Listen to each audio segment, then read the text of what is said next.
ప్రభుత్వం కలుగును గాక. ఆమేన్.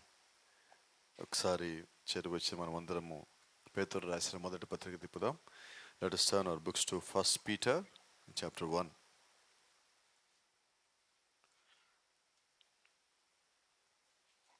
ఐదవ వచనం నుంచి from the 5th verse chapter 1 1 Peter. మొదటి పేతురు 1వ అధ్యాయం 5వ వచనం చదువుదాం.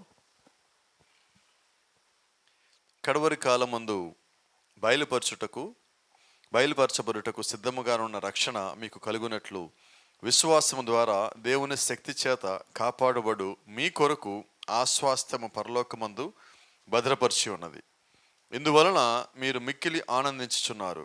కానీ అవసరమును బట్టి నానా విధములైన శోధనల చేత ప్రస్తుతమున కొంచెం కాలం మీకు దుఃఖము కలుగుచున్నది. జాగ్రత్త కింద మళ్ళా మాట, రక్షణ మనకుందని ఆనందిస్తున్నాము, కానీ అవసరమును బట్టి నానా విధములైన శోధనల చేత ప్రస్తుతము కొంచెము కాలము మీకు దుఃఖము కలుగుచున్నది. నశించిపోవు సువర్ణము అగ్ని పరీక్ష వలన శుద్ధపరచబడుచున్నది కదా, దానికంటే అమూల్యమైన మీ విశ్వాసము ఈ శోధనల చేత పరీక్షకు నిలిచినదై యేసుక్రీస్తు ప్రత్యక్షమైనప్పుడు మీకు మెప్పును మహిమయు ఘనతయు కలుగుటకు కారణమగును. ఆమేన్. మీరు ఆయనను చూడకపోయినను ఆయనను ప్రేమించుచున్నారు. ఇప్పుడు ఆయనను కనులారా చూడకయే విశ్వసించుచు మీ విశ్వాసమునకు ఫలమును అనగా ఆత్మరక్షణను పొందుచు చెప్పన సఖ్యమును మహిమాయుక్తమునైన సంతోషము గలవారై ఆనందించుచున్నారు. ఆమేన్. ప్రార్థన చేద్దాం. జీవము గల దేవా, జీవాధిపతి నాయన, యొక్క సాయంకాల సమయంలో మరోసారి ప్రభా నీ యొక్క ప్రియబిడ్డలు మమ్మల్ని అందరినీ ఇక్కడ సమకూర్చిన దానికి నీకు వందనాలు తెలియజేస్తున్నాం ప్రభా. నీ చిత్తానికి లోబడి అడుగులు మేము ఇక్కడ వరకు నడిచి ఉండగా ప్రభా, ఈ సాయంకాలం వాక్యంలోంచి నాతోను మాతోను నీ ప్రియబిడ్డలమైన ప్రతి ఒక్కరితోనూ సూటిగాను తేటగాను స్పష్టంగా మాట్లాడి మా మధ్యలో మహిమయు ఘనతయు ప్రభా మీరు మాత్రం పొందుకోమని మీ కృప మాకు దయచేయమని ప్రభు యేసుక్రీస్తు నీ నామములో ప్రార్థిస్తూ ఉన్నాం. ఆమేన్. God bless you. దయచేసి వచ్చున్నాం.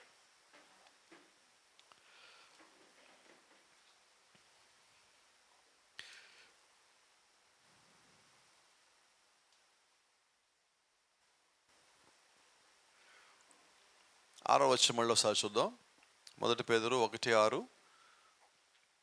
ఇందా మనం చెప్పుకున్న మాటే, అవసరమును బట్టి నానా విధములైన శోధనల చేత ప్రస్తుతమున కొంచెము కాలము మీకు దుఃఖము కలుగుచున్నది.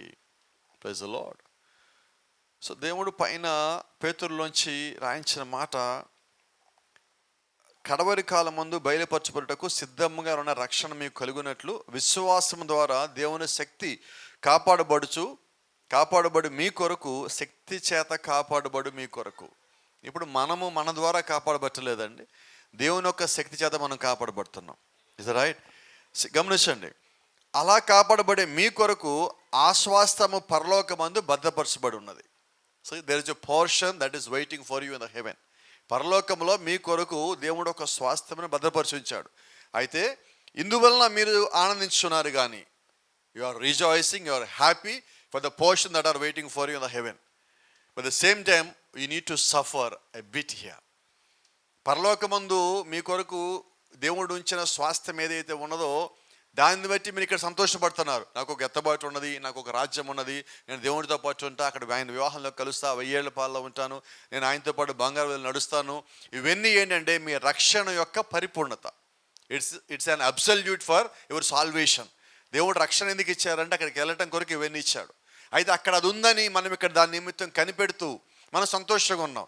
అయితే ఈ సంతోషంగా ఉండే భూమి మీద ఉన్న ఈ సమయంలో దేవుడు ఏం చేశారంటే, అవసరమును బట్టి నానా విధములైన శోధనల చేత ప్రస్తుతము కొంచెం కాలం మీకు దుఃఖం కలుగుచున్నది.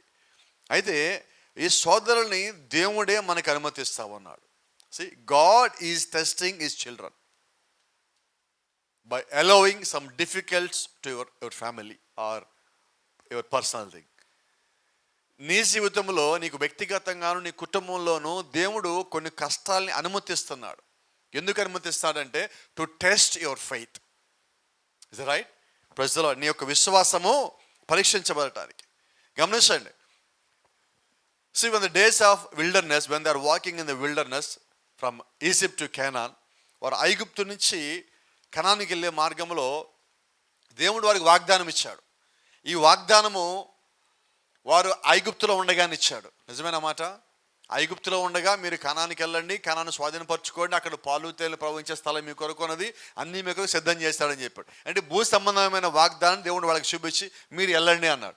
ఈ వెళ్ళే ప్రయాణంలో దేవుడు వీరికి పరీక్షలు పెట్టాడా లేదా? నిజం చెప్పండి. So God himself allowed. దేవుడే వీటి అనుమతి ఇచ్చాడు. ఎందుకు అనుమతి ఇచ్చాడు? వీరు ఇది పొందుకోవాలి అంటే, వీరు నిజంగా దేవుని కుమారులు అయితే వాళ్ళు ఇది పొందుకోవాలి.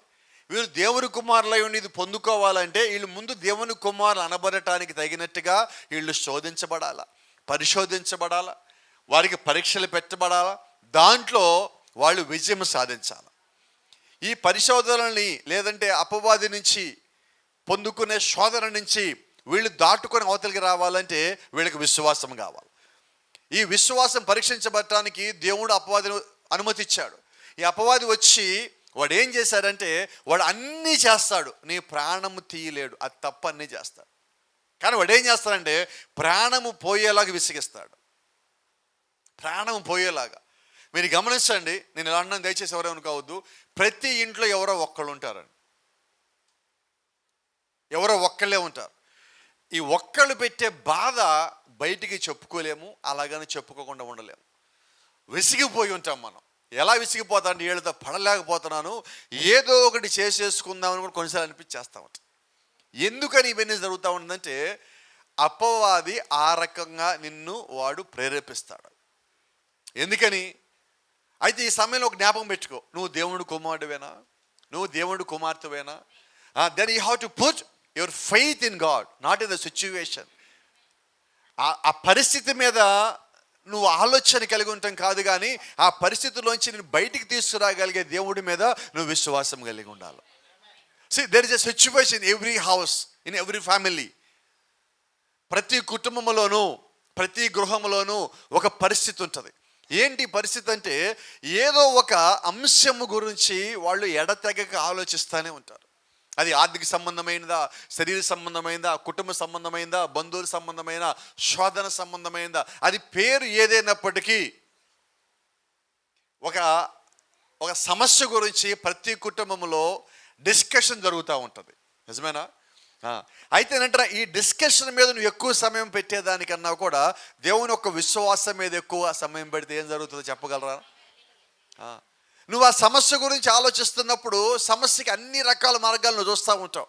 ఇది ఎలాగొచ్చింది, ఎందుకు వచ్చింది, నువ్వు అప్పుడు అలా చేయకుండా బాగుండేది, నువ్వు ఇలా చేసావు, నేను చేయటం కాదు, నువ్వు ఉన్నావు కదా, నాకైనా అనుభవం కదా, నువ్వు చెప్పొచ్చు కదా, ఈ వాదన జరుగుతూ ఉన్నది.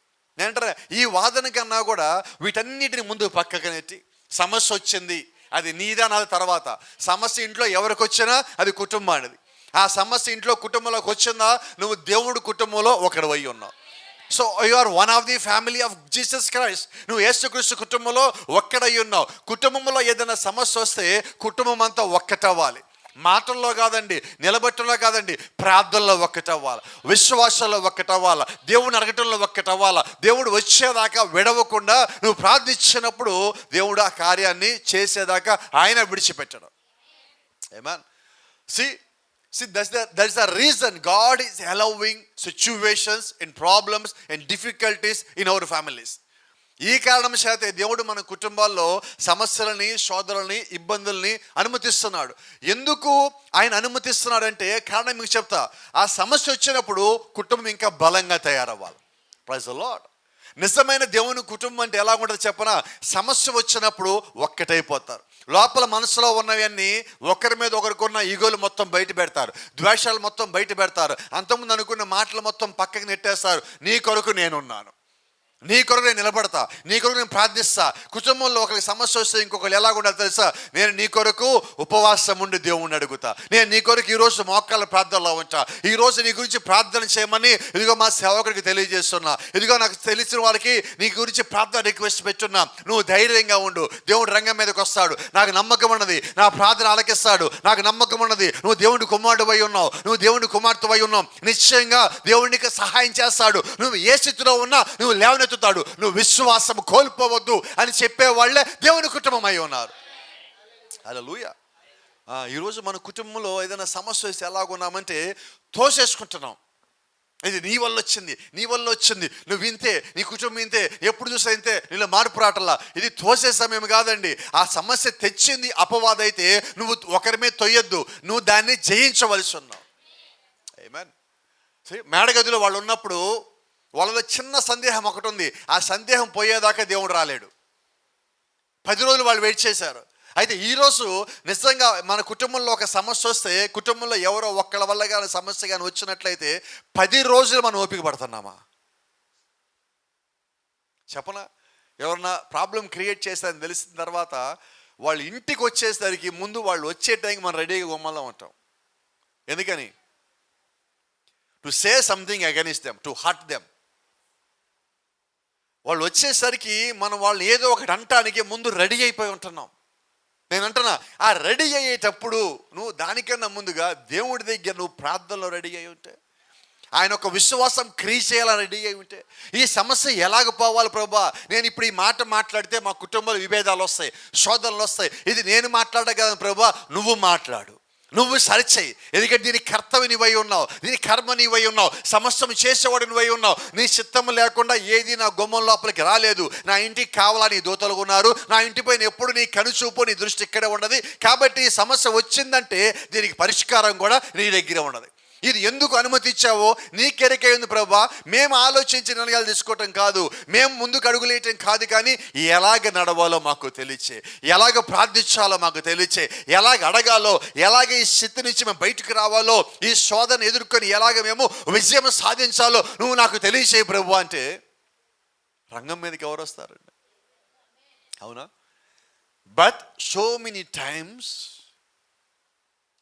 మోస్ట్ ఆఫ్ ది టైమ్స్, అయితే చాలాసార్లు మనం ఏం చేస్తామంటే we are making ourselves ready to take decision. మనంతటా మనమే సిద్ధపడి ఒక నిర్ణయం తీసుకుంటున్నాం. But you suppose to allow God to come into your family and let him to take a decision. అయితే మనం ఏం చేయాలంటే ఈ సందర్భాల్లో కుటుంబంలోకి దేవుణ్ణి అనుమతించాలి, ఆయన వచ్చి నిర్ణయం తీసుకోవాలి. See? Because he knows all things. కారణం ఏంటంటే ఆయనకి సమస్తము తెలుసు అండి. So he has great knowledge to understand anything. ఆయనకి మనకు వచ్చే సమస్యను అర్థం చేసుకోవడానికి గొప్ప జ్ఞానం ఉందండి. ఆయనకన్నా గొప్ప జ్ఞానవంతుడు ఎవరు? భూమి మీద అందరికన్నా జ్ఞానవంతుడు ఎవరంటే సొలొమోనుగా చెప్పబడింది బైబిల్లో. అయితే యేసుక్రీస్తు ఒక మాట అన్నాడు, సొలొమోను కన్నా గొప్పవాడు ఇక్కడ ఉన్నాడు. ఆమేన్. సొలొమోను జ్ఞానం చుట్టానికి 90 రోజులు బందిపోట్ల మధ్యలోంచి ప్రయాణం చేసి ఆ శాపదేశ ప్రాణం వచ్చింది. ఎందుకు వచ్చిందంటే భూమి మీద ఇంత జ్ఞానవంతుడు లేదు, ఆయన చూద్దామని వచ్చాను. మరి 90 రోజులు ప్రయాణం చేసి ఆమె వచ్చింది దేని కొరకు అంటే సొలొమోనుకి ఇచ్చిన జ్ఞానం చుట్టానికి. సొలొమోను చుట్టానికి రాలా, సొలొమోనుకి ఇచ్చిన జ్ఞానం అంటే ఎవరిని చుట్టానికి వచ్చిందంటే వాస్తవంగా దేవుని చుట్టానికి వచ్చింది. Praise the Lord. మరి ఇప్పుడు అందరికన్నా జ్ఞానవంతుడు ఎవడు? కానీ మనం ఏం చేస్తామంటే మన ఇంట్లో మనమే ఒకటి జ్ఞానవంతునిగా పెట్టుకున్నాం. అంతేనా? మనం జ్ఞానవంతులు పెట్టుకోవద్దండి, దేవుడి కన్నా జ్ఞానవంతుడు లేడు. So you have to let him, you have to. మనం ఇప్పుడు చేయాల్సిన పని ఏంటంటే దేవుణ్ణి ఈ యొక్క సిచ్యువేషన్లోకి ఆయన్ని మనము ఆహ్వానించాలి, ఆయన్ని మనము రమ్మని పిలవాలా. అయితే ఆయన్ని పిలవకుండా మనం ఏం చేస్తామంటే మనకున్న సమస్త జ్ఞానాన్ని వాడేస్తున్నాం. ఇది వాడొద్దండి. ఇది వాడితే ఏం జరుగుతుందో చెప్పనా? సమస్య వచ్చినప్పుడు చాలా కుటుంబాలు, వ్యక్తులు వారు పూర్వపు జీవితంలోకి వెళ్ళడానికి ఇష్టపడతారు. మీరు గమనించండి. నాకు తెలిసిన ఒక వ్యక్తి ఒకసారి ఆయన గుంటూరు లైఫ్ హాస్పిటల్లో మంచం మీద ఉన్నప్పుడు డాక్టర్లు ఆయన చనిపోతారని చెప్పారు. సుమారు 2011-12 సంగతి చెప్తా ఉన్నా, చనిపోతారని చెప్పున్నారు. అప్పటి వరకు అతను క్రైస్తవుడు అయినప్పటికీ ఎన్నడూ క్రైస్తవుడిగా ప్రవర్తించాల. అయితే దేవుడు మరి ఆ మంచం మీద అతనితో మాట్లాడినట్టున్నాడు. మొదటిసారిగా ఆ రోజు నా జ్ఞాపకం ఉన్నది. మా అత్తయ్య నా దగ్గరికి వచ్చి అయ్యా ప్రార్థన చేద్దు కానీ రా అన్నది. నాకు ఆ వ్యక్తి అంటే ఇష్టం లేదు, నేను రాను, నేను ప్రార్థన చేయను అటువంటి వాడికి అన్నా. అప్పుడప్పుడే పరిచయంలోకి వస్తాను, నాకు తెలియదు ఎలాగ ఉండాలి ఏంటి అన్నది. అయితే ఆమె అన్నది, అయ్యా నువ్వు సేవకుడివి అన్నది. లోపలికి వెళ్ళి ఒక అరగంట సేపు తలుపేసేసుకున్నా, ఎవరితో ఏం మాట్లాడలా. ఒక 2 తర్వాత బయటకు వచ్చి వెళ్దాం పద ప్రార్థన చేద్దాం. నాకు అర్థమైంది, ఇప్పుడు నేను నిజంగా సేవ చేసే వ్యక్తిని అయితే ఒక వ్యక్తిని నేను అక్కడ చూడకూడదు. అక్కడ ప్రార్థన చేయడానికి ఒకవేళ దేవుడు నన్ను పంపించాలని నేను రెడీ అవ్వాలా. నాకు బైబిల్లో ఒక సంగతి గుర్తొచ్చింది. అపోస్తలుడైన పౌలు సౌలుగా ఉన్నప్పుడు దేవుడు దమస్కు ఆయనకు వచ్చినప్పుడు ఆయన కంటికి పొరలొచ్చి 3 దినాలు అక్కడ ఉన్నప్పుడు దేవుడు అననీయ దగ్గరికి వెళ్ళేవాడికి అక్కడ జ్ఞాపకం ఉందా మీకు? ఏం చెప్పాడు? నువ్వు వెళ్ళి ఆ సౌలుకి ప్రార్థన చేయి, ఆ కంటి పొరలు పోవాలా అన్నాడు. అప్పుడు అననీయ అన్నాడు, ప్రభా వాడా దోషకుడు, హింసకుడు, హింస పెట్టాడు, కొడుతున్నాడు, తిడుతున్నాడు, చంపడానికి వచ్చాడు, అసలు నన్ను అరెస్ట్ చేయడానికి వచ్చింది, అలాంటి ప్రార్థన చేయమంటావా నువ్వు? ఆయన ఏమన్నాడు జ్ఞాపకం ఉందా మీకు? అతను నా నిమిత్తం అనేక శ్రమలు పొందబోచాడు, నువ్వు పోయి ప్రార్థన చేయి. ఇప్పుడు దేవుడిని ప్రార్థన చేయమంటే మనం ఏం చేయాలా? నువ్వు సేవకుడు అయితే వినపడలేదండి. నిజంగా మన విశ్వాసం అయితే అట్టే పోవడానికి నచ్చలా, మంచోడు కాదు, నన్ను తిట్టాడు, నా గురించి తప్పుగా చెప్పాడు, అబద్ధ సాక్ష్యం చెప్పాడు, నన్ను మోసం చేశాడు, ఏం చేయాలా? నువ్వు విశ్వాసం అయితే అంటున్నా. ఇది సేవకుడికే కాదని మనకందరికి కూడా పనిచేస్తుంది. కాబట్టి నీ శత్రువైనా అపాయంలో ఉన్నాడని నీ చెవిలో పెడితే నువ్వు మోకాలు నేలకొంచాలా. ఏమన్నా లేచి పోదాం అని చెప్పి వెళ్ళాం. ఆడికి వెళ్తే ఆయన పరిస్థితి ఏంటంటే లివర్ పాడైపోయింది, లంగ్స్ పాడైపోయినాయి, లివర్ బ్లాస్ట్ అవ్వడానికి రెడీగా ఉన్నది, ఒక పక్కన మొత్తం ఉబ్బిపోయి ఉన్నది, మనిషి మొత్తం నల్లగా మారిపోయాడు, బీపీ ఉన్నది, షుగర్ ఉన్నది, ఆల్రెడీ స్ట్రోక్ సంబంధించిన సిమ్టమ్స్ అన్నీ ఉన్నాయి. ఇక ఇది లేదన్నది లేదు. ఆయన దగ్గరికి వెళ్తే అంతకుముందు తాగి ఉన్నాడేమో, ఆ వాసన ఇంకా వస్తుంది నోట్లో నుంచి. లోపలికి వెళ్ళాం ప్రార్థన చేయటానికి. అక్కడ నర్సు దేనికోసం వచ్చారన్నది, ప్రార్థన చేద్దామని. అప్పుడు ఆ నర్సు ఒకటి అన్నది, మీరు ప్రార్థన చేసి అందరికి తగ్గిచ్చేస్తే హాస్పిటల్ ఎందుకు అన్నది. సరే అమ్మ, ప్రార్థన చేస్తే మీకు హాస్పిటల్ తీసేసి అంత నష్టం ఏమి రాదు కదా అని లోపలికి అడిగేసి ప్రార్థన చేయడానికి పోతా ఉంటే ఆమె వచ్చేది మళ్ళీ, అయ్యా ఆయన ముట్టుకోమాకండి, శరీరం అంతా బ్యాడ్ స్మెల్ వచ్చేస్తుంది, లివర్ ఏ నిమిషం పగిలిపోయేలాగా ఉన్నది, మొత్తం చెడు వాసన వస్తుంది, గ్లౌస్ ఇచ్చింది పట్టుకోమని. నేను ఈరోజు చెప్తా ఉన్నా, మొట్టమొదటిసారి నేను దేవుణ్ణి పూర్తిగా నమ్మి ప్రార్థన చేసింది అదే మొదటిది. పూర్తిగా నన్ను దేవుడే ఇక్కడ నడిపించాడు అని అడుగు పెట్టింది. నాకు తెలిసి నాకు గుర్తున్నది పరిచయం అది 2010-11 ఇంచుమించక. అది అవసరం లేదు, నన్ను దేవుడి ఇక్కడికి పంపిస్తే నేను ప్రార్థనకు వచ్చా అని చెప్పి ఆయన దగ్గరికి పోయి ఆయన చేయబట్టుకుంటుంటే, అంతకుముందు వరకు ఆయన విమర్శించే వ్యక్తి, నేను ఎక్కడ కూర్చొని పక్కనే కూర్చొని నన్ను విమర్శ చేసే వ్యక్తి, బోధిస్తాను పోయినప్పుడు కూడా. ఆయన చేయబట్టుకొని ఒకే ఒక మాట అడిగా, నువ్వు కానీ పైకి వెళ్ళేస్తే నీ హృదయం దేవుడికి ఇస్తావా? నువ్వు ఇస్తానని నేను ప్రార్థన చేస్తా. ఒక్కటి అడుగుతా దేవుడిని, ఒక్క అవకాశం ఇవ్వమంటా, రెండోది అయితే నీకు రాదు. నీ జీవితాలు అన్నీ అయిపోయినాయి, దేవుడు ఇప్పటికీ నువ్వు ఈ స్థితికి వచ్చావు అంటే నువ్వు చాలాసార్లు దేవుడిని అడుగుంటావు, చాలాసార్లు దేవుడు నీకు ఇచ్చినలా చేశాడు, ఇది చివరిది. నువ్వు కానీ రెడీ అంటే అంగీకరిస్తే నేను ప్రార్థిస్తా. నేనైతే స్వస్థపరచలేను, స్వస్థపరిచేవాడు ఆయన. నాకైతే నమ్మకం ఉన్నది, ఈరోజు దేవుడిని నడిపించాడు, దేవుడిని స్వస్థపరుస్తా నమ్మకం ఉన్నది. అప్పుడు ఆయన ఒక మాట చెప్పాడు, నిజంగా నేను స్వస్థపడితే నేను నీకు మాట ఇస్తున్నా, నేను ఎప్పుడు కూడా ఇంకా తాగుడు ముట్టుకోను, గొడవలు జొలికిపోను. దేవుని నామానికి మహిమ. ప్రార్థన చేస్తూ ఉన్నాం. ఆయన ఒక లోతులను విశ్వాసి, చేతిలో సిలువ చైన్ ఉంటుంది, పూసలుండి ఆ చైన్ ఒకటి పట్టుకొని మెళ్ళైట పట్టుకొని ఉన్నాడు, ప్రార్థన చేస్తూ ఉంటే. ఆయన చెస్ట్ మీద చేయబెట్టి ప్రార్థన చేసిన తర్వాత, అది జ్ఞాపకం ఉన్నది, గురువారం ఆ రోజు మరి సహోదరికి ప్రార్థన చేసిన తర్వాత ఈ పూట చనిపోతారు అని చెప్పి వాళ్ళు ఇంచుమించుగా ఇంక గుంట ఒకటి తీయలేదు కానీ గుంట తీయడానికి కూడా రెడీ అయ్యారు. ఆ స్థితిలో ప్రార్థన చేసిన తర్వాత దేవుడు ఆయనకి సహాయం చేశారు. ప్రార్థించి అయిపోయిన తర్వాత ఆయనకు ఒక మాట చెప్పావు, నువ్వు నాకివ్వలేదు మాట, నువ్వు దేవుడికి ఇచ్చున్నావు, నువ్వు ఆయనకి నీకు లెక్క, నీకు నాకు సంబంధం లేదు. ఆ రోజు గురువారం సాయంకాలం ఇంచుమించుగా లేదు ఉదయకాలం 10-11 మధ్యలో మేము వచ్చేసాము అక్కడి నుంచి. శుక్రవారం శనివారానికి ఆయన స్వస్థత పొందుకున్నాడు, దేవుడు ఆయన సహాయం చేశాడు, లేచి కూర్చున్నాడు. ఆదివారం రోజు కూడా అక్కడే ఉన్నాడు. సోమవారం ఆదివారానికి ఆయన డిశ్చార్జ్ చేశాడు. నేను ఆ రోజు విజయవాడ ఎక్కడో ప్రేయర్ ఉంటే ప్రేయర్కి వెళ్ళా. ఆయన డిశ్చార్జ్ వెళ్ళమంటే ఆయన అంటున్నాడు, నేను లేదు, ఆ పాస్టర్ వచ్చి ప్రార్థన చేశాక నేను పోతాను ఇక్కడి నుంచి అన్నా. డిశ్చార్జ్ చేసిన తర్వాత కూడా ఒకరోజు ఆయన ఎక్స్ట్రా హాస్పిటల్లో గడిపాడు. సోమవారం వచ్చి ఉదయం ఆయనకి మళ్ళీ ప్రార్థన చేసి ఆయన అక్కడి నుంచి పంపించడం జరిగినది. అప్పుడు ఆయన మాట ఇచ్చాడు, ఇదిగో ఇక్కడి నుంచి నేను ఇచ్చిన మాట కట్టుబడి ఉంటా, నేను పూర్తిగా మారిపోయి ఇక నేను తాగను, ఇక నేను గొడవలకు పోను అన్నాడు. దేవుని నామానికి మహిమ. నిజంగా ఆయన అక్కడి నుంచి వెళ్ళిన తర్వాత గొడవలు మానేశాడు, తాగటం మానేశాడు, వైట్ అండ్ వైట్ చొక్కా ప్యాంట్ వేసుకోవడం బిగిన్ చేశాడు, ఒక బ్యాగ్ తగిలించుకోవడం, లోపల బైబిల్ పెట్టుకున్నాడు. ఏ ఇంటికి వెళ్ళినా పాలు తప్ప ఇంకేమీ తాగల. పొద్దు నిద్రలేస్తేనే మందుతో నోరు కడుక్కునేవాడు. ఎట్లాగయ్యాడంటే కేవలం పాలు తప్ప ఏమీ తీసుకోవాలి. ఒక 2 సంవత్సరాలు గడిచిన తర్వాత వాళ్ళు కుటుంబంలో ఇంట్లో కుమార్తె భార్య కొడుకే కలిసి ఎగనిస్ట్గా మాట్లాడటం, తిట్టడం, లాస్ట్కి ఇన్వాల్వ్ ఇన్కమ్ తగ్గిపోయిందని ఈయనే తిరగబడాలు కొట్టారు. ఆ బాధ తట్టుకోలేక మళ్ళా తాగాడు, చనిపోయాడు ఆయన. ఇప్పుడు ఎందుకు చెప్తున్నానంటే, ఒక సమస్య వచ్చిన తర్వాత ఐగుప్తు నుంచి వారు కనానుకు వచ్చినప్పుడు వారి ముందు ఎర్ర సముద్రం రాగానే మోషేతో ఏమన్నారు, నువ్వు మమ్మల్ని చంపడానికి ఎక్కడ తెచ్చావు, మేము వెనక్కే పోదాం కదా. అరణ్యంలో వాళ్ళకి ఆహారం దొరకకపోతే ఏమన్నారు, ఇక్కడ ఆహారం లేదు, మమ్మల్ని చంపడానికి తెచ్చావు మోషే, మేము అక్కడే భోజనం బాగా చేసేవాళ్ళం కదా. అక్కడ ఇంతకు వాళ్ళు ఏం తిన్నారండి? వాళ్ళు పంచభక్ష పరమాణాలు ఏమి తినలేదండి, మటన్లు చికెన్లు ఏమి తినలేదు. అక్కడ ఐగుప్తులో వాళ్ళు ఏం తిన్నారు జ్ఞాపకం ఉందా మీకు?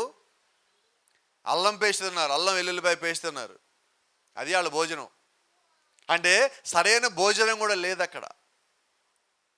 కానీ వీళ్ళకి ఎలాగున్నది, సగం దూరం వచ్చిన తర్వాత నీళ్లు దొరకకపోతే నీళ్ళు లేకుండా చంపుదామని వచ్చా మోషే, మమ్మల్ని అక్కడే చంపాల్సింది. ఆహారం దొరకల, దానికి మమ్మల్ని చంపాల్సింది అక్కడ. మాకు ఇంతకాలం నాన్ వెజ్ దొరకల, ఎందుకు ఈ ప్రయాణం? వాళ్ళు రోజు మన్నా తింటున్నారు. కొద్ది కాలం చూసారా, మన్నా తిన్నా కూడా వాళ్ళ నాలుకలకి రుచిపోయింది. ఎలాగైపోయింది వాళ్ళ జీవితము?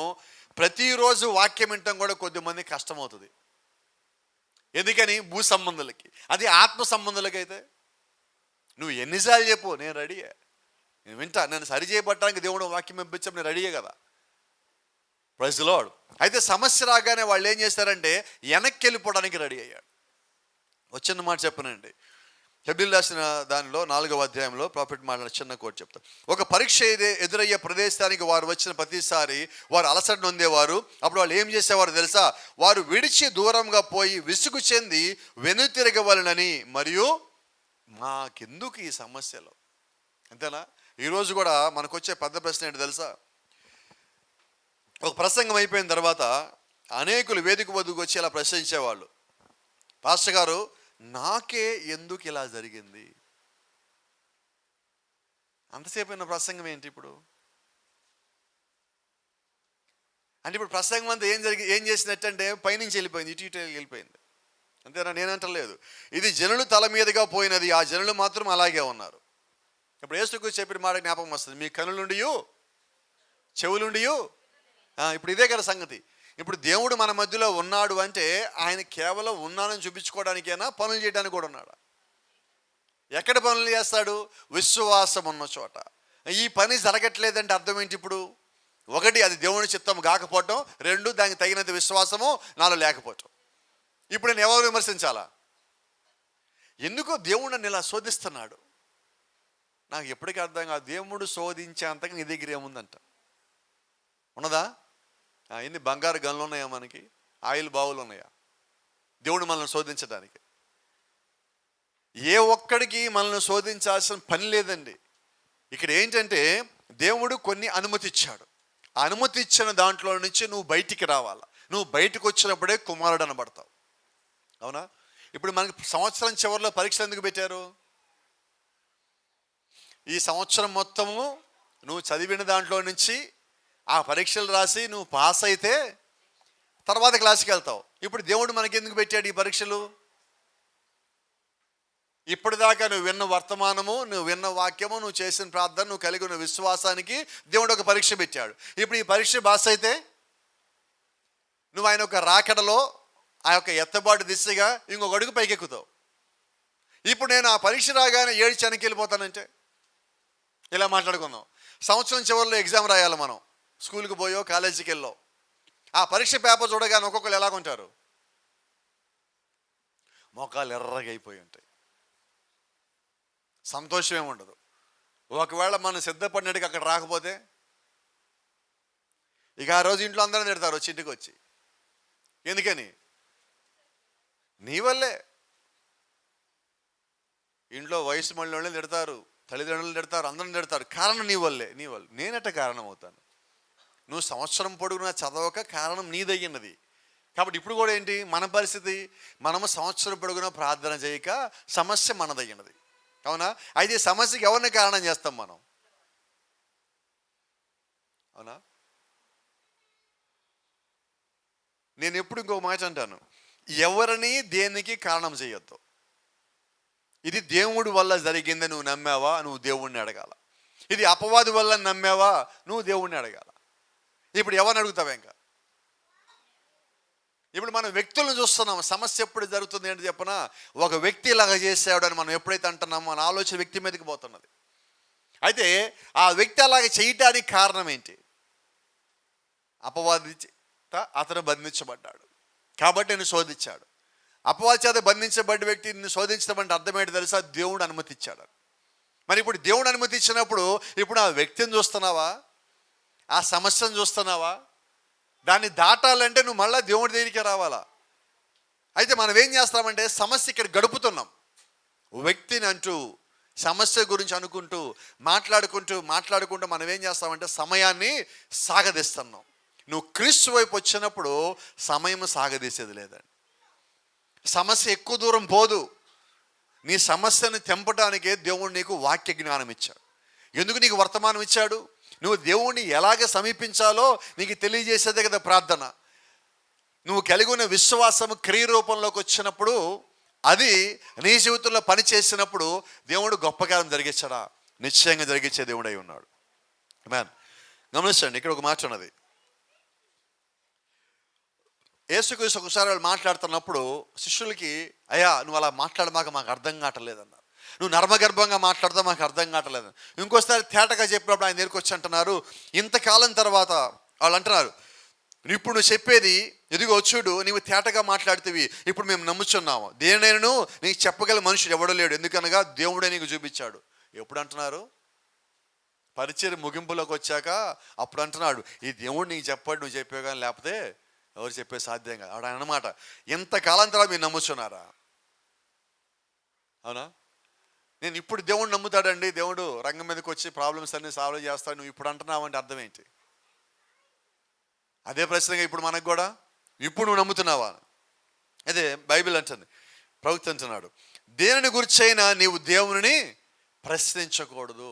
You should not question God in any situation.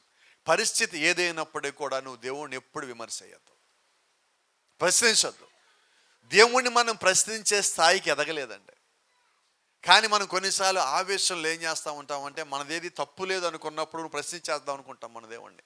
అయితే ఒకవేళ ఆ పరిస్థితుల్లో లేదా ఆ ఒక్క సంఘటన లేదా ఆ ఒక్క సమస్యలో నీ తప్పు లేకపోయి ఉండొచ్చు, నువ్వు ప్రశ్నించేసావు దేవుణ్ణి, బాగానే ఉన్నది. మరి మిగతా వాడి సంగతి ఏంటి? ఇప్పుడు ఒకవేళ దేవుడేగా నిన్ను ప్రశ్నించాలనుకుంటే నీ పరిస్థితి ఎలాగుంటుంది? నీ తరపున దేవుడి దగ్గర వాద్యం ఆడేవాడు ఎవడు? నీ తరపున దేవుడి దగ్గర వాదించడానికి న్యాయవాది ఎవడు లేడండి. కాబట్టి నేనేమంటానంటే నువ్వు దేవుణ్ణి ప్రశ్నించాలన్న ఆలోచన కూడా రానియదు. అలా ఎవడన్నా ప్రశ్నిస్తావంటే నువ్వు వాడు పక్కన కూడా ఉండద్దు. ఎందుకంటే దానిలో నువ్వు కూడా భాగం అవుతావేమో తెలియక కొద్దిసేపు నీకు కూడా ఆలోచన రావచ్చేమో, అవును దేవుడు ఎందుకు ఇలాగ చేశాడా అని. కొద్దిమంది ఇప్పటికి కూడా ఒక వింతైన ప్రశ్న అడుగుతారు, అది వాళ్ళు అసలు అడగకూడనే ప్రశ్న అది. ఎందుకంటే దేవుడి జ్ఞానము దేవుడికి సంబంధించినది. ఒకసారి ఒక వ్యక్తి నాతో మాట్లాడటం విన్నా, దేవుడిని ఒప్పుకునే వ్యక్తి, నిజంగా దేవుడు అనేవాడు ఉంటే అడుక్కునే వాళ్ళు ఎందుకు ఉండాలి అన్నాడు. చూస్తే లాజికల్గా బాగానే ఉంటుంది, కానీ ప్రతి వాడి జీవితంలో దేవుడు ఒక కార్యం చేసే నిమిత్తము ఒకరిని ఒకలాగా దేవుడు ఇంకోలాగా వదిలిపెట్టాడు. వారు ఏ సమయంలో దేవుడిని నమ్మాలో ఆ సమయంలో నమ్మక వేరే సమయంలో నమ్మటం వల్ల ప్రయోజనం లేదు. మనం చూసాం పాత నిబంధనలో నోవాహు దినములలో దేవుడు అందరు నమ్మమని చెప్పి నోవాహు నుంచి బోధించినప్పుడు ఎంతమంది వచ్చారు నోవా దగ్గరికి కట్టిన ఓడ లోపలికి అంటే కుటుంబం తప్ప ఎవరు రాలా. మరి ఇప్పుడు వాళ్ళందరి దగ్గరికి దేవుడు అనుమతి ఇచ్చాడు వాక్యం వెళ్ళటానికి, కానీ అంగీకరించింది ఎవరు? ఎవరు అంగీకరించలేదండి. మరి ఇప్పుడు వాళ్ళందరూ చనిపోయారు, అంతమంది చచ్చిపోవడానికి ఇప్పుడు దేవుడు కారణం అంటే? ముందు దేవుడు వాక్యం పంపించాడండి, ఆ తర్వాత దేవుడు తీర్పును పంపిస్తాడు. అలాగే ఈ గడికి కూడా దేవుడు ముందుగా వర్తమానం పంపించాడు. వర్తమానం విన్నాక కూడా నీలో మార్పు రాకపోతే అప్పుడు నువ్వు తీర్పులోకి పోవాల్సి వస్తుంది. వాక్యం విన్నాక కూడా మనం సరి చేసుకోకపోతే అప్పుడు దేవుడు యొక్క సన్నిధి నుంచి మనం విసిరేబడేవాళ్ళం అవుతాం. కాబట్టి దేవుడు యొక్క వాక్యం మన దగ్గరకు వచ్చింది ఎందుకంటే మనల్ని సరి చేసేదిగా, నిలబెట్టేదిగా, బలపరిచేదిగా, ఆయన వైపు మరింతగా ఆకర్షించేదిగా. దాని నిమిత్తమే దేవుడు పంపించాడు. మనల్ని విమర్శ చేయడానికి కోసం దేవుడు ఎప్పుడు వాక్యం పంపించలేదండి, మనల్ని బలపరచడానికి పెట్టున్నాడు ఆయన. ఆమేన్. బైబిల్ ఉన్నమాట, నీతిమంతుని అడుగు జాడలు ప్రభు వలన ఆజ్ఞాపించబడినవే. నిజమైన నీతిమంతుడు అడుగు జాడలు ప్రభు వల్ల నడిపించబడ్డాయండి. ప్రభు ఆజ్ఞాపించిన దాన్ని బట్టి వాడు నడిచాడు. నిజమేనా? బైబిల్ చెప్తా ఉంది, నీతిమంతుడు సింహం వలె గర్జించును. అవునా? ఎలా ఉంటాడు? సింహం వలె ఉంటాడు, ధైర్యంగా ఉంటాడు. వాడి మాటలు ఎలాగ ఉంటాయి? ధైర్యంగా ఉంటాయి. ఎందుకంటే వాడి మాటల్లో తప్పు లేదు, క్రియల్లో తప్పు లేదు. వాక్యానుసారంగా జీవిస్తున్నప్పుడు నీ మాటలు ఎలాగ ఉంటాయి? ధైర్యంగా ఉంటాయి. మనం వాక్యానుసారంగా లేకపోతే చూడండి, చాలామందికి ఒక సమస్య ఉన్నది. ఒక వ్యక్తి ఎదుటి నుంచి ఉంటే కళ్ళల్లో కూడా చూసి మాట్లాడలేరు. ఏంటి సమస్య?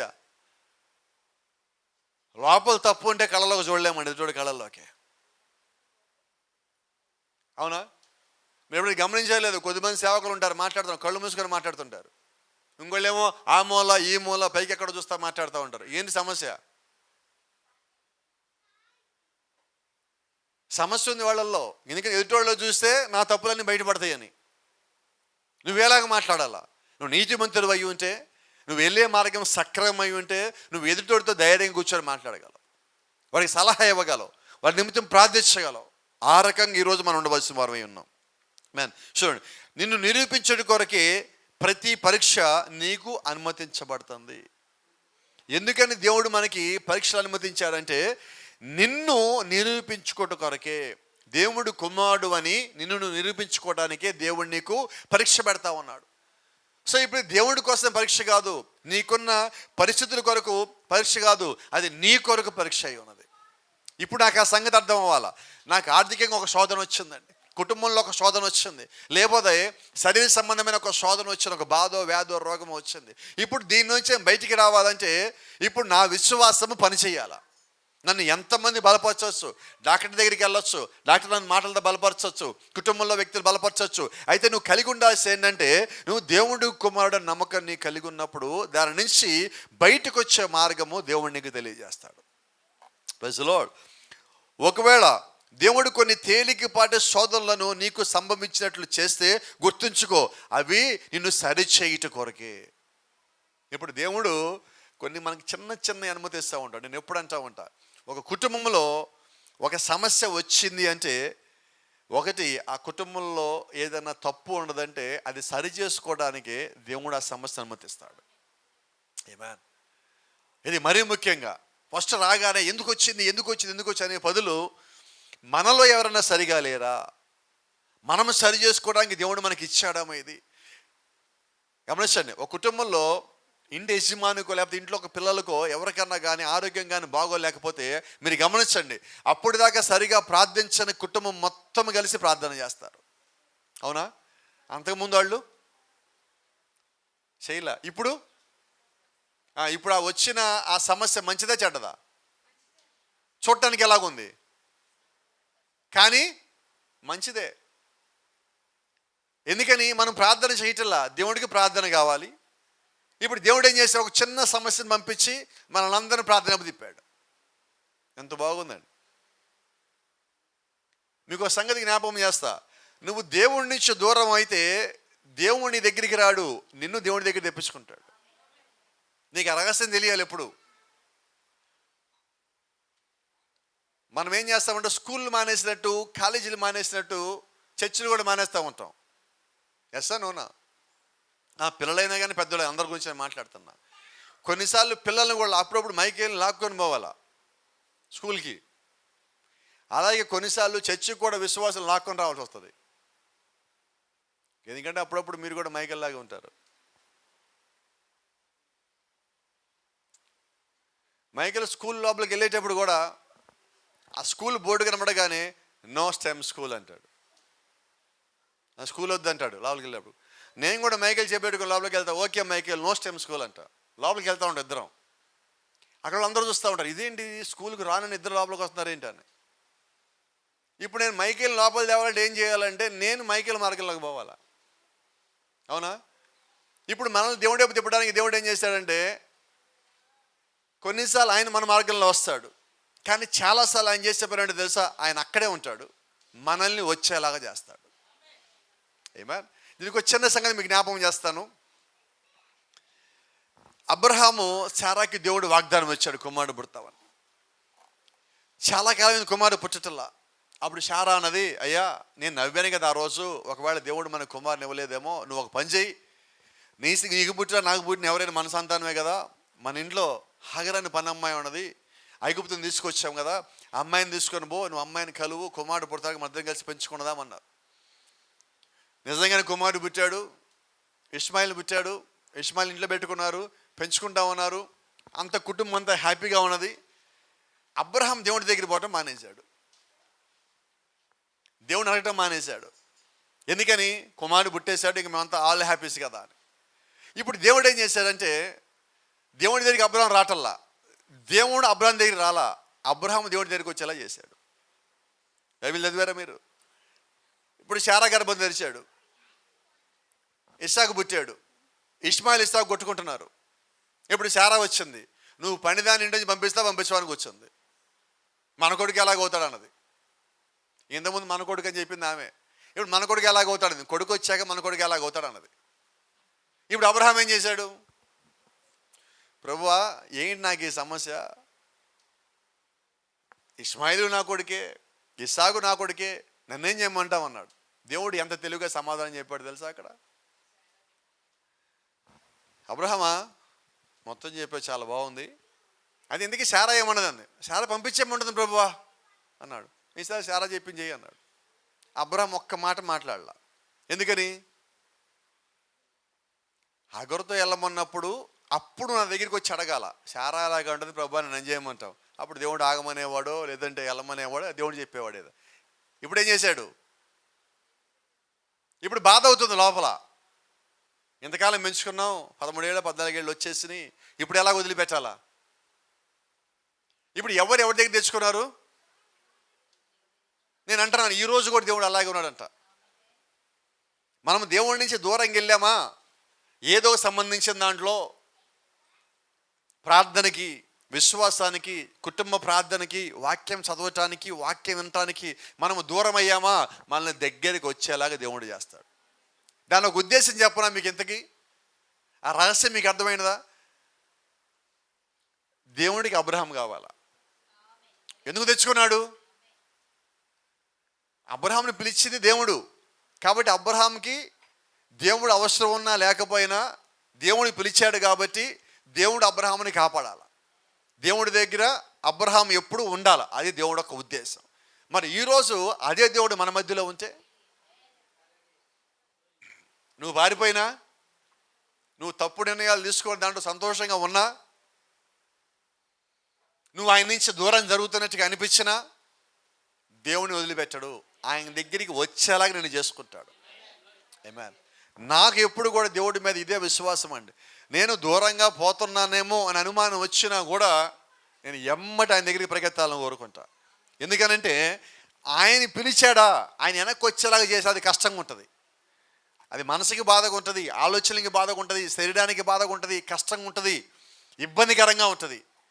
అది ఆయన పిలవక ముందే మనల్ని మనమే పరిశీలన చేసుకొని కానీ ముందుకు పోయి ఆయన దగ్గర నిలబడ్డావా, నీకు ఏ ఇబ్బంది రాకుండా ఆయన కాపాడగల దేవుడై ఉన్నాడు. అందుకని అపోస్తలుడైన పౌలు అంటాడు ప్రభురాత్రి భోజనం అప్పుడు, మనల్ని మనమే పరీక్షించుకున్న ఎడల, దేవుడు పరీక్షించే లోపే, చెప్పండి ఒకసారి, దేవుడు పరీక్షించే లోపే నన్ను ఎవడో పరిశీలన చేయటం ఏంటి? సంఘంలో ఇంకొకడు, కుటుంబంలో ఇంకొకడు, బంధువుల్లో ఇంకొకటి పరిశీలన చేయటం కాదండి. నన్ను నేనే. ఇది బాగుంది కదా. పౌలు గారు ఈ మార్గం కనుక్కున్నాడండి. ఎంత బాగున్నది. అలాగే ప్రతి విశ్వాసి కూడా మనం పౌలు గారి వల్లే మార్గం కనుక్కుంటే, అందుకని అపోస్తలుడైన పౌలు అదే అధ్యాయం మొదట్లో ఒక మాట చెప్తాడు. 1 కొరింథీ 11వ అధ్యాయంలో ఫస్ట్ వచనం ఉంటుంది. ఇదిగో నేను క్రీస్తుని పోలి నడుచుకున్న ప్రకారము మీరును నన్ను పోలి నడుచుకోండి. ఇప్పుడు ఆయన క్రీస్తుని ముందు పెట్టి నడిచాడు. ఇప్పుడు మనం ఎవరిని ముందు పెట్టి నడవాలా? పౌలు గారినా క్రీస్తునా? క్రీస్తుని పౌలు గారిని కాదు. ఆయన అంటున్నాడు, ఇదిగో నేను క్రీస్తుని పోలి నడుచుకున్న ప్రకారం మీరు క్రీస్తుని పోలి నడుచుకోండి. ఇప్పుడు మనం ఆయన ఎలాగ పరిశీలన చేసుకొని దేవుళ్ళో ముందుకు వెళ్ళాడో అలాగే మనం కూడా పరీక్ష చేసుకొని ముందుకు పోతే, అవునా? ఆ సమస్య ఏంటంటే ఎప్పుడు మాట్లాడే మాట, మనమే క్వశ్చన్ పేపర్ పెట్టుకొని మనకి మనమే ఆన్సర్లు రాసుకొని మనకి మనమే ఆ సమాధానాలను కానీ మార్కులు వేసుకుంటే మనం ఫెయిల్ అవుతామా? మరి ఇప్పుడు మనమే పరీక్ష వేసుకుంటే, మనమే పరిశీలన చేసుకుంటే చెప్పండి, అన్నీ సరిగా ఉంటాయా? ఉండవు. అయితే ఎలా పరిశీలన చేసుకోవాలి? నన్ను నేను పరిశీలన చేసుకోవాలంటే నాకు ఒక మార్గం ఉన్నది. వాక్యాన్ని ముందు పెట్టుకొని పరిశీలన చేసుకోవాలి. వాక్యం తప్ప ఇంకేమీ నా ముందు ఉండడానికి వీల్లేదండి. నా ఆలోచన వాక్యం మీద, నా యొక్క సాక్ష్యము వాక్యం మీదే. ఇప్పుడు నేను దేన్ని బట్టి పరిశీలన చేసుకోవాలా? దేన్ని బట్టి పరీక్షించుకోవాలా? దేవుడు వాక్యం ఇచ్చాడు, వర్తమానం ఇచ్చాడు. ఈ రెండు నీకు ఇచ్చినప్పుడు ఇప్పుడు దేని మీద గురి కలిగి ఉండాలంటే, నేను ఆలోచన చేసిన నీ గురించి నువ్వు పరీక్ష పెట్టుకోవాలనుకున్నా, ఆత్మవిమర్శ చేసుకోవాలన్నా, పరిశీలన చేసుకోవాలన్నా, వాక్యం ముందు పెట్టుకొని పరిశీలన చేసుకుంటే ఇప్పుడు నీకు ఎక్కువ మార్కులు వేసుకోగలవా? భయం వస్తుంది లోపల ఫస్ట్, అవునా? ఇప్పుడు బైబిల్లో ఉన్న ఒక్క పరిశుద్ధితో మనం పోల్చుకుందాం. ఒక్కడి పేరు చెప్పండి. ఎవరన్నా ఒక్కళ్ళ పేరు. కొద్ది పరిశుద్ధుడో ఎక్కువ పరిశుద్ధుడు అలా ఉన్నారు బైబిల్లో? లేరే. ఇప్పుడు ఎవరితో పోల్చుకుందాం? కానీ రహస్యం చెప్పిన మన ఇంట్లో వాళ్ళతో పోల్చుకుంటే మనమే బెటర్గా ఉంటాం, అవునా? మనకి ప్రార్థనలో, పాటలో, వాక్యం చదవటమో లేదా జ్ఞానంగా నిర్ణయం తీసుకోవటమో ఏదో ఒక శక్తి దేవుడు పెట్టేశాడు. వీటిని బట్టి మనం ఏం చేస్తాం? కుటుంబం అందరికన్నా ఒక మెట్టు పైన ఉన్నాం, మంచిది. ఒక్కోసారి సంఘంలో కూడా మనం ఒక మెట్టు పైన ఉంటాం, రైట్. ఇది కూడా బాగుండదు. ఇప్పుడు నేనేమంటానంటే, బైబిల్లో నువ్వు ఎవరికన్నా పైన ఉన్నావో చెప్పు. ఒక్క పరిశుద్ధుడి పేరు ఉన్నది ఎక్కడన్నా?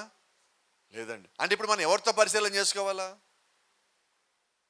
బైబిల్లో ఉన్న ఒక్క పరిశుద్ధుడితో. Praise the lord. దేవుని వద్దకు వచ్చే ప్రతి కుమారుడు మొదటిగా దేవుని చేత శిక్షించబడతాడు మరియు పరీక్షించబడతాడు. శిక్ష నొందిన బాలుడు అక్కడ ఏ మినహాయింపులు లేవు.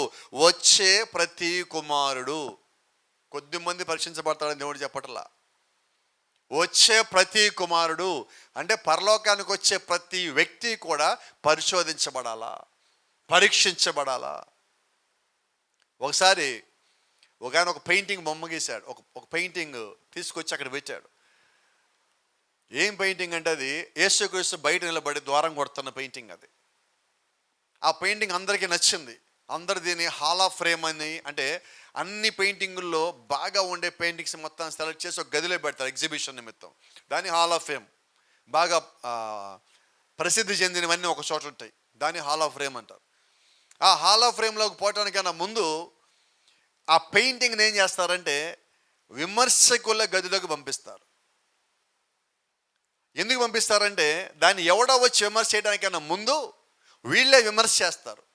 ఆ విమర్శలన్నిటిగా పెయింటింగ్ వేసిన వ్యక్తి సమాధానం చెప్పాక, అవి వాళ్ళకి తృప్తికరంగా ఉన్నాక అప్పుడు ఇది లోపలికి పోతుంది. Praise the Lord. ఇప్పుడు ఆ వ్యక్తిని పెయింటింగ్ తీసుకుని వచ్చారు.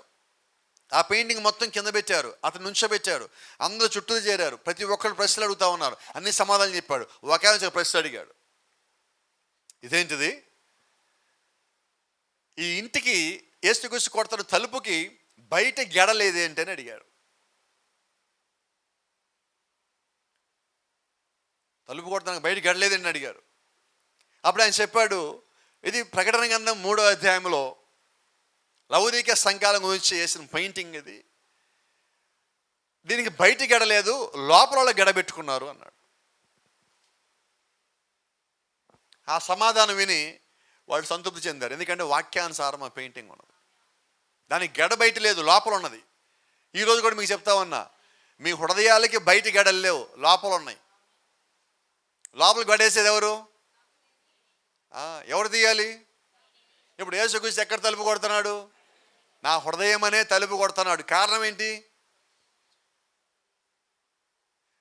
ఇప్పుడు సిస్టర్ వాళ్ళ అబ్బాయి బయటికి వెళ్ళాడు, కొద్దిసేపు తలుపు పెట్టుకుని లోపలికి వస్తాడు, అవునా? ఎందుకని? లోపలికి వెళ్ళలేదు. ఈ లోపలికి గడేస్తే రాలేడు. ఇప్పుడు మనం ఏం చేసాం? అది సంగతి. ఇప్పుడు గెడ తీయాల్సింది. నువ్వు ఎప్పుడైతే నీ గెడ నువ్వు తీస్తున్నావో అప్పుడు క్రీస్తు లోపల రాగలుగుతాడు. వాస్తవానికి ఆ పెయింటింగ్ ఉద్దేశం ఏంటంటే, లవదీకే సంఘకాలము దేవుణ్ణి బయటికి పంపించేసి లోపల గడేసుకొని తిరుగుతూ ఉన్నది. నేను బాగానే ఉన్నా, నేను సంతోషంగా ఉన్నా, నాకు అలా ఉంది, ఎలాగుంది, దేవుడు నా కార్యాలు చేస్తే, దేవుడు నాతో పాటు ఉన్నాడని. దేవుడు ఉన్నాడు నీ దగ్గరే. అయితే ఎక్కడున్నాడు? గుమ్మం బయట ఉన్నాడు. గుమ్మం బయటికి ఎవరు పంపించారు? మనం కాదండి, నేనే. వేరే వాళ్ళు ఎందుకు పంపిస్తారు? ఇది హృదయము. మన హృదయానికి గడేస్తుంటే ఆ గడకి బయట ఆయన ఉన్నాడు. కాబట్టి ఎవరు బయట పంపించాడంటే నేనే. ఎందుకని? ఆయన లోపలికి వస్తే నా లోపల ఉన్న చెత్త మొత్తం తీసేయమంటాడు. నాకు ఇష్టం లేదు కాబట్టి ప్రభువా నువ్వు బయట ఉండు, చెత్త నా లోపల ఉంటుంది. ఇంతేనా? మన ఆలోచనలు కొన్నిసార్లు చెత్తేనండి.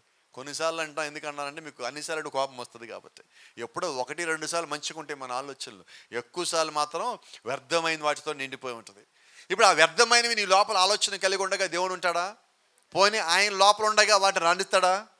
రానీయుడు. కాబట్టి అవి రావాలంటే చెప్పండి, ఆయన్ని నువ్వు బయట ఉండయ్యా అని చెప్పాలా. కానీ ఎక్కడ ఉండాలంటే ఆయన ఎక్కువ దూరం పోకూడదు. మనకు అవసరమైనప్పుడు తలుపు తీయగానే అందుబాటులో ఉండాలి ఆయన. అంతేనా? ఉన్నారు మన ఇంట్లో కూడా పిల్లలు ఏం చేస్తారంటే, నానా నువ్వు చెప్పింది అన్నా కానీ నాకు అవసరమైనప్పుడు మాత్రం డబ్బులు ఇవ్వాలి కన్నావు కాబట్టి. ఎట్లా ఉంటుంది ఇది? ఈరోజు మనం యేసుక్రీస్తుకు అదే కండిషన్ పెడుతున్నాం. ఏం కండిషన్ అది? ప్రభువా నువ్వు దూరం పోవద్దు, అయితే లోపల రావద్దు, గుమ్మం దగ్గర మాత్రం ఉండు, నాకు కావాలంటానని చెప్పావు కదా నువ్వు. ఎంత తెలివితే అట్లు జ్ఞాపకం పెట్టుకో, సొలొమోను కన్నా ఎక్కువ తెలియగలడు ఆయన. ఈరోజు నాకు అవసరం వచ్చినప్పుడు ప్రభువు కాదండి, నీకు అన్ని వేళ ప్రభువు కావాలి. నువ్వు ఆయన లేకపోతే శూన్యమై ఉన్నావు, నువ్వు ఒక ఊబిలో ఉంటావు అనమాట. ఆయన లేకపోతే, ఆయన ఉంటే నిన్ను ఎప్పుడు కూడా రాతి మీద నిలబెట్టే దేవుడై ఉన్నాడు. అది నువ్వు జ్ఞాపకం పెట్టుకో. గమనించండి, నీవు ఎటువంటి వైఖరి కలిగి ఉంటావో చూచుట కొరకే ఈ శ్రమలు వచ్చును. You want to know your character, that's the reason is allowing situations to your family. That's the reason. నువ్వు ఏ పరిస్థితి వచ్చినా కూడా నీ వైఖరి అంటే బయటికి రావాలి. కాబట్టి అందుకని దేవునికి అనుమతిస్తున్నాడు. కాబట్టి అనుమతి ఇచ్చినప్పుడు నేనేం చేయాలంటే వాటిని ఎదుర్కోవాలి. ఎదుర్కోకుండా మనం ఏం చేస్తామంటే దేవుడి నుంచి పారిపోతుంటాం, ప్రార్థన నుంచి పారిపోతూ ఉంటాం. చూడండి, కొన్ని కుటుంబాల్లో ఒకసారి నాకు జ్ఞాపకం ఉన్నది. ఒక సిస్టర్కి వాళ్ళ అమ్మకి ఒంట్లో బాగల. నువ్వు ప్రార్థనకి వెళ్తావు కదమ్మా, నీకే ఒంట్లో బాగలేదు, నీకే ఎలాగుంటుంది, ఇంక ఎందుకు దేవుడిని నమ్మాలని అడిగిందమ్మా. చెప్పండి ఏం చేద్దాం? నేను పోనీ ఇక్కడి నుంచి చర్చికి అన్నది. ఇప్పుడు దేవుడు సమస్య పెట్టింది దేనికి? ప్రార్థనకి రాని కూతురుని ప్రార్థన తిప్పడానికి దేవుడు ఇంట్లో సమస్య పెట్టాడు. ఇప్పుడు కూతురు ఏమన్నది? నువ్వు రోజు ప్రార్థనకు పోతావు కదా, నీకే సమస్య వచ్చింది, ఇక ఆ దేవుడు నాకేం చేస్తాడులే. జ్ఞాపకం పెట్టుకోండి, ఎక్కడైతే ఇలాంటి పలుకులు పలుకుతా ఉన్నారో ఆ ఇంట్లోకి ఆల్రెడీ దెయ్యం వచ్చిందని అర్థం. అది ఏ ఇల్లు అనేది పక్కన పెట్టండి కాసేపు. ఇది అపవాది పలికిచ్చే మాటలు. అపవాది ఏం చేస్తాడంటే నీకు వచ్చిన శ్రమను చూపిస్తాడు. అయితే ఆ శ్రమను తట్టుకోవడానికి నీకు ఇచ్చిన విశ్వాసాన్ని ఎప్పుడు అపవాది చూపించడు. నువ్వు పరీక్షించబడుతున్నావు, ఆ పరీక్ష దాటిన తర్వాత దేవుడు చేయబోయే మేలు నీ కుటుంబంలోకి రావటానికన్నా ముందుగానే కుటుంబంలో ఒకరిని అపవాది పట్టుకొని నీకు వ్యతిరేకంగా పైకి లేపుతున్నాడు. కారణం ఏంటంటే వాడు కూడా జయించాలని చూస్తున్నాడు. ప్రార్థించేవాళ్ళు జయించాలని చూస్తున్నారు. శోధనలో పడ్డవాళ్ళు కూడా అపవాది నేను వీళ్ళని జయించాలని వాడు చూస్తున్నాడు. ఈరోజు ఎవరు గెలవాలంటే వాస్తవంగా దేవుడి పక్షాన వాళ్ళు గెలవాలి. నిజమేనా? అయితే ఎవరు ఎక్కువ గెలుస్తున్నారు? ప్రభుడు ఒక స్టేట్మెంట్ ఇస్తాడు, కొంచెం కష్టంగానే ఉంటుంది ఆ స్టేట్మెంట్. ఈరోజు నిజంగా దేవుని యొక్క ప్రజలు భూమి మీద ఎక్కువ మంది ఉన్నారా, అపవాది ప్రజలు ఎక్కువ మంది భూమి మీద ఉన్నారా? గట్టిగా చెప్పండి. దేవుని యొక్క వాక్యాన్ని నమ్మే వాళ్ళు ఎక్కువ మంది ఉన్నారు భూమి మీద, నమ్మని వాళ్ళు ఎక్కువ మంది ఉన్నారు. ఎవరో వద్దండి, మన కుటుంబాల్లో చూద్దాం ఒకసారి. ఎంతమంది ప్రార్థించేవాళ్ళు మన కుటుంబాలలో? మన కుటుంబం ఒక్కటే అంటలా, మన బంధువుల్లో స్నేహితులు అందరిలో కలిపి ఎంతమంది ప్రార్థించేవాళ్ళు ఉన్నారు? నిజంగా జ్ఞాపం చేసుకోండి. మనం ఎంతమంది దగ్గరికి పోయి ఇదిగో వీళ్ళకి నేను వాక్యం చెప్పొచ్చు అనే బంధువులు ఎంతమంది ఉన్నారు మనకి? వీళ్ళు చెప్తే సరి చేసుకుంటారు అనే బంధువులు ఎంతమంది ఉన్నారు? స్నేహితులు కానీ బంధువులు కానీ మన పక్కన అటు ఇటు పనిచేసే వాళ్ళు కానీ ఎంతమంది ఉన్నారు? మనం కొన్నిసార్లు చెప్పాలి నోరు తెచ్చినా వాళ్ళు పారిపోతుంటారు. అమ్మ వీళ్ళు తెచ్చారమ్మ, ఇంక యేసు ప్రభు అంటారు, నమ్ముకం అంటారు, చర్చికి రండి అంటారు, ఇక బిగిన్ చేశారు. ఎందుకంటే కొద్ది మందిని దేవుడు పుట్టుకుతోనే తీసేశాడు. కొద్దిమంది తీర్పుకి అప్పచెప్పాడు దేవుడు. ఆ అప్పచెప్పిన వాళ్ళు నువ్వు ఏం చేసినా రాలేరు. అయితే దేవుడి చిత్తంలో ఉన్నవాళ్ళు ఎటువంటి స్థితిలో ఉన్నా కూడా వారి జీవితం ఒక ముగింపు సమయానికి దేవుడి లోపలికి వచ్చి ఉంటారు. Praise the Lord. గమనించు, చూడండి, నీ నిరూపణ రంగం పైనే దేవుడు ఉన్నాడు. నేను ఆయన కుమారుణ్ణి అని నిరూపించే విధంగా నేను జీవించినప్పుడే దాంట్లో దేవుడు ఉంటాడు. అంతేనా? ఆమేన్. ఈ సర్వభూతలమంతా నేను నిరూపించుటకు ఆయన ప్రయత్నిస్తూ నిరూపణ రంగమే. నువ్వు దేవుడు కుమారుడు అని నీకు వచ్చిన ప్రతి పరిస్థితిలో దేవుడు నన్ను నిరూపించడానికి దేవుడు అన్ని కార్యాలు చేసేది. కాబట్టి ఈరోజు నాకు ఒక సమస్య వచ్చింది అనుకొని అక్కడే ఆగిపోదామా? సమస్య వచ్చింది అని చెప్పి ఇంతకుముందు స్థితికి వెళ్ళిపోదామా? నిన్న మనం చెప్పుకున్నాం సహోదరి గురించి. మానేస్తా అని చెప్పి మాట ఇచ్చాడు, ప్రార్థన చేసిన తర్వాత నమ్మకంగా ఇంటికి వెళ్ళాడు, క్రైస్తవుడిగా మారిపోయాడు. తెల్ల సంచి, తెల్ల చొక్కా, తెల్ల ప్యాంటు మొత్తం ధరించి బైబిల్ పెట్టుకొని కనిపించిన కలిసి దేవుడు నమ్ముకొని చెప్తా ఉన్నాడు. కానీ కుటుంబంలో రివర్స్ అయ్యేసరికి ఏం చేశారంటే మళ్ళా పాతదానికి పోయాడు. అంటే నువ్వు మళ్ళా పాతదానికి పోతే నీకు అది మేలా మరింత కీడా? అంతే కదా. నీళ్ళు లేని ఇల్లు, వాక్యం లేని ఇల్లు, అపోది ఎదిగేదేంటి?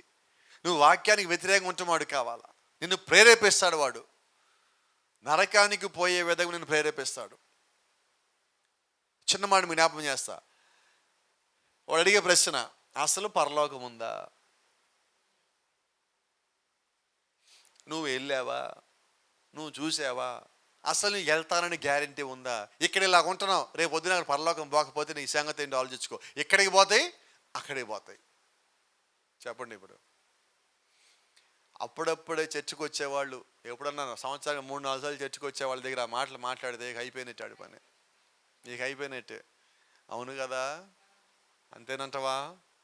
అయిపోయింది. ఇంకా ఇకేం లేదు. 3-6 తెలుసుగా. 3-6 అంటే శ్మశానంలో తప్పే ప్లేస్ అండి అది. అంతమించి వాళ్ళకి ఇంకేం లేదు. ఇంకా ఏం చేశాడు? వాడిని శ్మశానానికి పంపించాడు, అక్కడి నుంచి కిందకి తీసుకొని పోతాడు. అని నేనేమంటానంటే, దేవుడు నీకు ఇచ్చిన వాటిని ఎవడన్నా ప్రశ్నిస్తా ఉంటే వాడికి నువ్వు చెవి ఇవ్వద్దు. దేవుడు నీకు పరలోకం ఇచ్చాడు, రక్షణ ఇచ్చాడు, వాగ్దానం ఇచ్చాడు, వస్తానన్నాడు, తీసుకుపోతాన్నాడు, అక్కడ నీ కొరకు స్వాస్థ్యం ఉంచానన్నాడు. అవునా? ఇప్పుడు ఆ స్వాస్థ్యం కొరకు మనం ప్రయాసపడుతున్నాం. అయితే అపవాది ఏం చేస్తాడు? నీకు స్వాస్థ్యం ఉండదని గ్యారెంటీ ఏంటి? అవునా? అయితే మనిషి ఇచ్చే మాట వేరు, దేవుడిచ్చే మాట వేరు. అవునా? మనం ఇచ్చే మాటలు నీటి మీద రాసేది. కొద్దిమంది ఒక్కోసారి అప్పిచ్చామనుకో, తీసుకున్నాక అడుగుతా ఉన్నాం అనుకో, వాడు ఇవ్వలేదనుకో, అప్పుడు ఒక మాట అంటారు, గాంధీ లెక్కలో రాసుకోలే అని. గాంధీ లెక్క అంటే ఏంటి? ఎందుకు? ఇకేమీ లేదని. ఇచ్చేటప్పుడు, తీసుకునేటప్పుడు నిజమేనా? మరి ఇప్పుడు అదే దేవుడిచ్చిన మాట. ఏం చేసినా కూడా దేవుడిచ్చిన మాట వెనక్కి తీసుకోడు. ఏం చేసినా నువ్వు సరిగా ఉన్నావా లేదా అన్నది కాదు, నువ్వు సరి చేసుకొని దేవుడు తీసుకుపోతాడు. నీకు మాట ఇస్తే, నీకు వాగ్దానం ఇస్తే దేవుడు ఇచ్చిన దాన్ని ఎట్టి పరిస్థితిలో నిరూపిస్తాడు. ఆ నిరూపించడానికే దేవుడిని ఇక్కడ పెట్టాడు. ఆయన కుమారుడిగా నేను నిరూపించాలనే దేవుడు నీకు ఎన్ని అనుమతిస్తున్నాడు నీ మీదకి రావటానికి. వాటన్నిటి మధ్యలో నువ్వు దేవుని నిమిత్తము రోషం కలిగి నిలబడాల్సి ఉన్నావు, ప్రార్థనలో నిలబడాల్సి ఉన్నావు, విశ్వాసంగా నిలబడాల్సి ఉన్నావు. నీ చుట్టూ ఉండేవాళ్ళలో నీ ఒక్కడవే విశ్వాసమే. జ్ఞాపకం పెట్టుకోండి. సంఘంలో ఉన్న అందరికీ ఒక మాట చెప్తా ఉన్నా, మీరు కుటుంబంలో ఉన్నా, సంఘంలో ఉన్నా, మీరు ఎక్కడున్నా, ఉద్యోగంలో ఉన్నా, పనిలో ఉన్నా, మీరు ఏ స్థితిలో జ్ఞాపకం పెట్టుకోండి, మీరు విశ్వాస అయి ఉన్నారు. మీరు విశ్వాస అయి ఉన్నారు. అదే సమయంలో జ్ఞాపకం పెట్టుకోండి, మీరు దేవుడు కుమారుడు కుమార్తె అయి ఉన్నారు. మిగతా వాళ్ళు ఎలాగున్నా మీరు కుమారుడు కుమార్తె అయి ఉన్నారు. వాళ్ళు చేస్తారు కదా, వీళ్ళు చేస్తారు కదా, వాళ్ళతో నీకు సంబంధం లేదు. నీవు కుమారుడివి, నీవు కుమార్తెవి. ఇతరులు ఏం చేశాను లెక్క కాదు, కానీ నువ్వు ఏం చేశారో పొద్దు లెక్క చెప్పాలా. కాబట్టి నా లెక్క నేను చెప్పాలి. కాబట్టి ఇప్పుడు నేను సరి చేయబడితే బాగుంటుంది కదా, నేను సరిగా ఉంటే బాగుంటుంది కదా. గమనించండి, నీ జీవితకాలం అంతా నువ్వు ఎలా జీవించావో తెలియదు, కానీ దేవుని యొక్క వాక్యం అనే ఈ వర్తమానం వద్దకు వచ్చినప్పుడు దీని ప్రకారంగా నువ్వు నిత్యము సరిచేయబడాలా. నువ్వు ఎంతగా సరిచేయబడాలంటే నువ్వు దేవుడి సారూప్యతలకు వచ్చేదాకా. నిజమేనా? గతంలో మనం కూడా చెప్పుకున్నాం, బైబిల్ కూడా చెప్తా ఉన్నది, కంసాలి బంగారాన్ని ఎప్పుడు దాకా కొడతాడంటే ఆ బంగారంలో ఆ కంసాలి ముఖం కనిపించేదాకా. బంగారు పని చేసేవాడు, వాడికి ప్రమాణం ఏంటంటే వాడి ముఖము ఆ బంగారంలో కనబడాల, అప్పుడు దాకా బంగారాన్ని కొట్టాల. ఇప్పుడు బంగారానికి కష్టాలా మేలు కలగజేసేదా?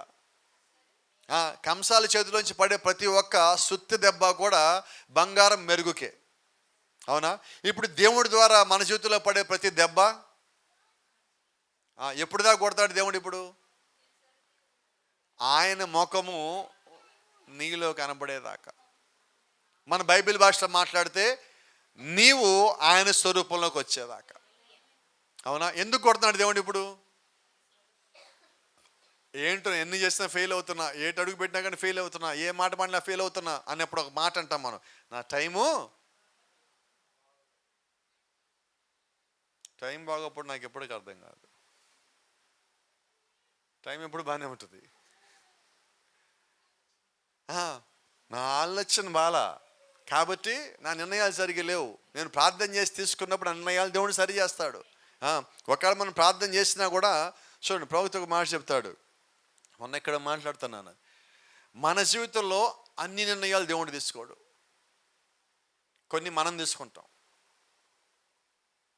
అన్ని దేవుడు తీసుకుంటే మనం ఎందుకు ఫెయిల్ అవుతాం? అసలు ఎందుకు ఫెయిల్ అయ్యాం? ఇప్పుడు మనం కొన్ని తీసుకున్నాం. అయితే ఈ కొన్నిటిని మనం ఏమనుకున్నామంటే దేవుడే ఇది ఇచ్చాడు అని మనం తీసుకున్నాం, అందుకని మనం ఫెయిల్ అయ్యాం. కాబట్టి అన్ని దేవుడు ఇచ్చినవి కాదు, కొన్ని అపవాది కూడా మనల్ని ప్రేరేపిస్తాడు. అది అపవాది ప్రేరేపణ, అది దేవుడి చిత్తమో నీ అంతటి నువ్వే ప్రార్థనలో కనిపెట్టినప్పుడు నువ్వెన్నడూ పడిపోయేవాడిగా ఉండవు. God bless you. దేవుడు మిమ్మల్ని దీవించును గాక.